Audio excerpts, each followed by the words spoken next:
Students, आप देख रहे हैं रामनगर नैनीताल का half yearly paper class 9th का हिंदी विषय है। तो चलिए देख लेते हैं इस पेपर में क्या क्या है। यहाँ पर देखिए इस तरह का एक पैसेज आया हुआ है। इस पैसेज को देख करके हमें प्रश्नों के उत्तर देने हैं। पैसेज आपके सामने है, इस तरह का पैसेज है पूरा का पूरा। आप भी अपना अगर पेपर भेजना चाहते हैं तो पीडीएफ फॉर्म में भेज सकते हैं। व्हाट्सएप नंबर नीचे डिस्प्ले हो रहा है। यहाँ पे क जो प्रश्न पूछा गया, इसे पूछा गया निंदक में भक्त की तुलना में कौन सा गुण जो है अधिक है। तो उसमें द्वेष या जलन का गुण जो है सबसे ज़्यादा अधिक है एक भक्त की तुलना में।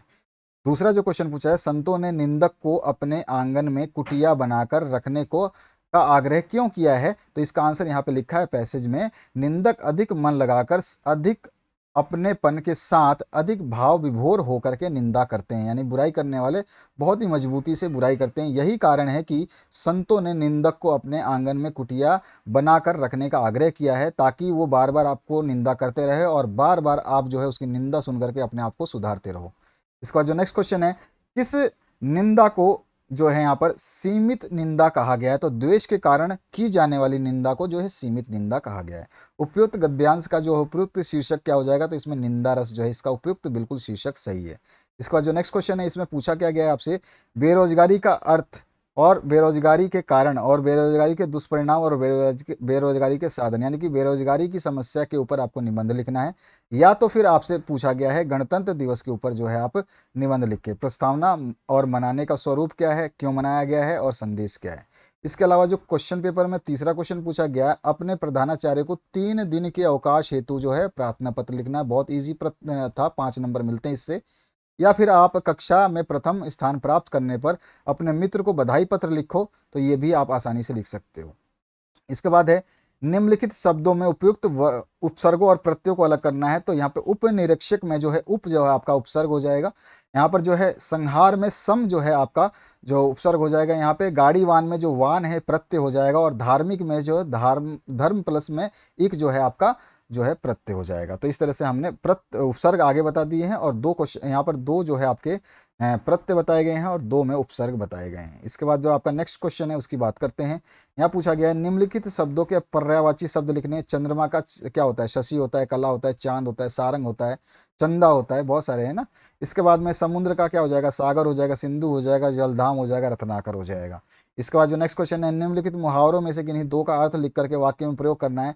अंधे की लाठी एकमात्र सहारा, तो आप जानते ही श्रवण कुमार अपने माता पिता के अंधे की लाठी था। ईंट का जवाब पत्थर से देना, तो करारा जवाब देना। तो मोहन ने सोहन को ईंट का जवाब पत्थर से दिया, इस तरह से आप लिख सकते हो। घी के दिए जलाना, तो जब राम वनवास से लौटे तो अयोध्या में घी के दिए जलाए गए थे, तो खुशी मनाना हो गया। 9-2-11 होना, यानी पुलिस को आते देख चोर 9-2-11 हो गया, भाग जाना। ठीक है, इस तरह से वाक्य प्रयोग कर सकते हैं, मैंने आपको बता दिया। निम्नलिखित शब्दों में से किन्हीं दो के विलोम आपको लिखने हैं। ज्ञान का जो है अज्ञान हो जाएगा। ठीक है, उसके बाद में आपका पराधीन का स्वाधीन हो जाएगा और उसके बाद में आपका कठोर का कोमल हो जाएगा। तो यहाँ पर आपके तीनों के हमने लिख दिए हैं। निम्नलिखित वाक्यों में विशेषण छाट कर लिखिए। तो मोहन से सफ़ेद कमीज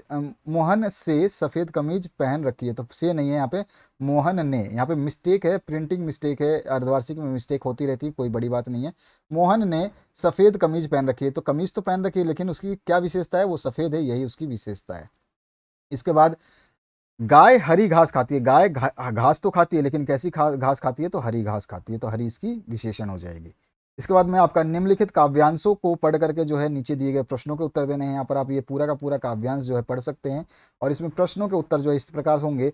कवि ने ऊंची काली दीवारों का घेरा किसे कहा है, तो जेल की ऊंची दीवारों को काला घेरा कहा गया है। उसके बाद जो नेक्स्ट क्वेश्चन है इसमें पूछा गया है, कवि ने आली किसे कहा है, तो काली कोयल को जो है आली कहा है। इसके बाद जो नेक्स्ट क्वेश्चन है इसमें पूछा है कवि और कविता का नाम जो बताना है, तो कवि जो है आपके माखनलाल चतुर्वेदी है और कविता है कैदी और कोकिला। इसके बाद जो नेक्स्ट क्वेश्चन है इसमें पूछा क्या गया है कि कवि को, यहाँ पर जो है आपको छोटा सा एक फिर से पैराग्राफ दिया गया है और ये पैराग्राफ जो है कविता का ही है। यहाँ पर कवि को वसुधा रोमांचित क्यों लगती है, तो यहाँ पर जो है आपका क्या आंसर हो जाएगा, तो यहाँ पर हमारा आंसर हो जाएगा, देखिए, चारों ओर सरसों के फूल हैं जो समूचे वातावरण में अपनी तेलीय गंध बिखेरे हुए हैं, इस कारण जो है आपका, सॉरी ये नहीं होगा आपका आंसर, यहाँ पर मैंने पहला लिखा है इधर ऊपर। वसुधा इस समय खुशी के मारे गेहूं और जौ में बालियां उग आई हैं और अरहर और सनई की सुनहरी फलियां धुंधु धंधरु धंधरुओं वाली करघनी के रूप में सज गई हैं। रंग बिरंगे फूलों पर मंडराती तितलियों से वसुधा का जो है रोमांच पूरी तरह प्रकट हो गया है। इस तरह अपना ऐसा सौंदर्य देखकर कवि को वसुधा रोमांचित सी लगती है। ठीक है, आप इसमें से एक दो लाइनें आपको जो नहीं लिखनी है वो नहीं भी लिख सकते हो। यहाँ पे तैलाक्त गंध उड़ाने का क्या कारण है? तो चारों ओर सरसों के फूल हैं जो समूचे वातावरण में अपनी तेलीय गंध बिखेर रहे हैं, यही इसका कारण है। ठीक है ना। इसके बाद जो नेक्स्ट क्वेश्चन है, कवि और कविता का नाम बताना है। तो कवि जो है यहाँ पर सुमित्रा नंदन पंत है और कविता जो है ग्रामश्री। इसके बाद जो नेक्स्ट क्वेश्चन है उसकी बात करते हैं। यहाँ पर आपसे दो क्वेश्चन पूछे गए, मनुष्य ईश्वर को कहाँ कहाँ ढूंढ रहा है। ठीक है, और एक है आपका कवि को कोयल से ईर्ष्या क्यों हो रही है, ये आपका दूसरा प्रश्न है। तो आप इन दोनों के आंसर दे सकते हैं। इसके बाद जो नेक्स्ट प्रश्न है यहाँ पर, निम्नलिखित गद्यांश में से किसी एक गद्यांश के नीचे दिए गए प्रश्नों को आपको देना है। तो गांधी जी कैसी संस्कृति को स्वीकार करने की बात करते हैं, तो यहाँ पे जब आप पढ़ोगे तो पूरा पता चल जाएगा आपको। इसके बाद जो है हमारी सामाजिक नींव को सबसे बड़ा खतरा किससे है, ये भी इसमें बताया गया। हमारी सामाजिक नींव को जो है हिला रही है, तो क्या है, उपभोक्ता संस्कृति। इसके बाद जो नेक्स्ट क्वेश्चन है आपका अथवा में फिर से आपको दिया गया है। फिर से आपको दो प्रश्न पूछे गए हैं।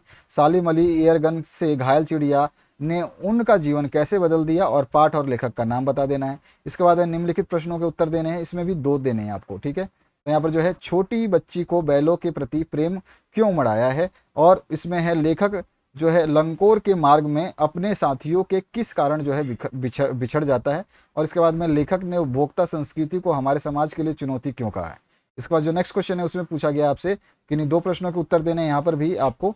तो यहाँ पर जो है आपका दो प्रश्न कौन सा है, बाढ़ की खबर सुनकर के लोग किस तरह की तैयारी करने लगे, मृत्यु का तरल दूत किसे कहा गया है और क्यों, और लेखिका की नानी की आज़ादी के आंदोलन में किस प्रकार की भागीदारी रही है, ये आपको बताना है। खंड ख जो है इसमें आपसे पूछा गया निम्नलिखित पद्यांश को पढ़कर किन्हीं तीन प्रश्नों के उत्तर जो आपको दे देने हैं। तो यहाँ पर सारे के सारे आंसर, साधु कुत्र अस्ति, तो यहाँ पे जो है गंगा तीर है। ठीक है, यहाँ पर इस तरह से आपका आंसर हो जाएगा सीधा सीधा। और साधु किम करोति स्म, तो यहाँ पर आप देखोगे उपकार करोति स्म। ठीक है, यहाँ पर तस्यापि उपकार करोति स्म। इसके बाद आपका नेक्स्ट है साधु कस्य उपकारम करोति स्म, तो ये किसके उपकार करते हैं, तो यहाँ पर जो है आप बता सकते हैं। इसके बाद में आपका है साधु नदी प्रवाहे किम दृष्टवान, ये भी आपका जो है इसमें मिल जाएगा। तो इसके बाद जो है नेक्स्ट क्वेश्चन है, इसमें क्या पूछा गया है आपसे, पठित पाठों के पर आधारित तीन प्रश्नों का जो है पूर्ण वाक्य में उत्तर देना है। तो आपके चार प्रश्न दिए गए हैं और इसमें से तीन ही प्रश्नों के उत्तर आपको देने हैं। इसके बाद जो नेक्स्ट है, कोष्टकात उचित शब्दनाम चित्वा रिक्त स्थानानि पूर्यत, तो यहाँ पर जो है आपको कोष्टक में दिए गए यहाँ पर ऑप्शंस है और इन ऑप्शंस में से चूज करके जो है आपको आंसर को सही लिख देना है। इसके बाद जो नेक्स्ट क्वेश्चन है, निम्नलिखित में से निर्देशानुसार किन्हीं तीन प्रश्नों के उत्तर आपको देने हैं। संधि करनी है तो महा प्लस ईश का महिष हो जाएगा। इसके बाद में शिव प्लस आलय का शिवालय हो जाएगा। संधि विच्छेद करेंगे तो गणेश का गण प्लस ईशा हो जाएगा। रामानुजम का हो राम प्लस अनुजम हो जाएगा। अब उपसर्ग अलग अलग करके लिख सकते हैं, त्रिभुवनम और आपका नील कमलम। इसके बाद में निम्नलिखित शब्दों के आधार पर तीन वाक्य बनाने हैं। वह पढ़ता है और जो है आपका मैं घर जाता हूँ और तुम्हारा नाम क्या है, ये यहाँ पे आधार पर तीन वाक्य बनाने हैं। ये कुछ क्वेश्चन समझ में नहीं आया, ये किस टाइप का है, शायद इस संस्कृत में बोल रहा होगा कि संस्कृत में वाक्य बनाइए। ठीक है, तो इस तरह का ये प्रश्न पत्र आपका आया हुआ है, तो आप देख सकते हैं इसको और अपने दोस्तों को शेयर कर दे। Thank you very much, have a good day.